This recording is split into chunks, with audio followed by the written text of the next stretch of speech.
આમાં પહેલા મારી વાત. ગઈકાલે ટીમ કોણ જીતી? આરસીબી. અચ્છા, કેટલા વર્ષ પછી જીતી? 17 વર્ષ પછી જીતી. 18મા વર્ષે જીતી. બરાબર. હવે તું મને એક કે, વિરાટ કોહલી પ્લેયર કેવો? એકદમ જબરદસ્ત, એમ કહી શકે કે બધાથી બેસ્ટ પ્લેયર. એની ફેન ફોલોઈંગ જેટલી કોઈની ફેન ફોલોઈંગ નહીં. એ આટલો સારો પ્લેયર હોવા પછી પણ કેટલી વાર હારી રહ્યા આરસીબી? 17 વર્ષ હારી અને 18મા વર્ષે જીતી. એને હાર નહીં માની.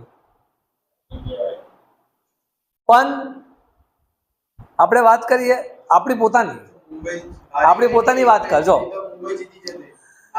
આપણે ગયા વર્ષના ટકા ઓછા આવ્યો હોય કે એના પછીના વર્ષના ટકા ઓછા આવ્યો હોય અને અહીંયા હિરેન સાહેબ એમ કહી દે, એ નીરવ આ વખતે આપણે છે ને 90% લાવવાના છે, એટલે પહેલા પોતે જ વિચારી લઈ કે નહીં આવે.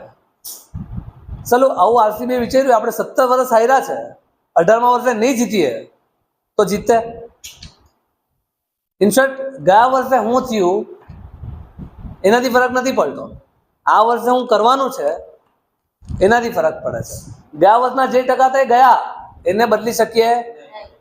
આ વર્ષે જે કરવાનું છે એ આ વર્ષે કરવાનું છે. ગયા વર્ષે 60% હોય ને, આ વખતે 90% ઉપર પોસિબલ છે. પણ તકલીફ કા છે, આપણે પોતે કરતા નથી.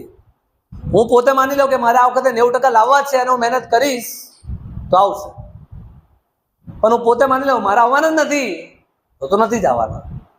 એટલે મોરલ ઓફ ધ સ્ટોરી શું કે ગયું જે ગયું એને જવા દે, પણ હવે જે આપણા હાથમાં છે એના માટે મન મૂકીને મહેનત કરવાની. તો આ વખતે પણ ટકા ભરપૂર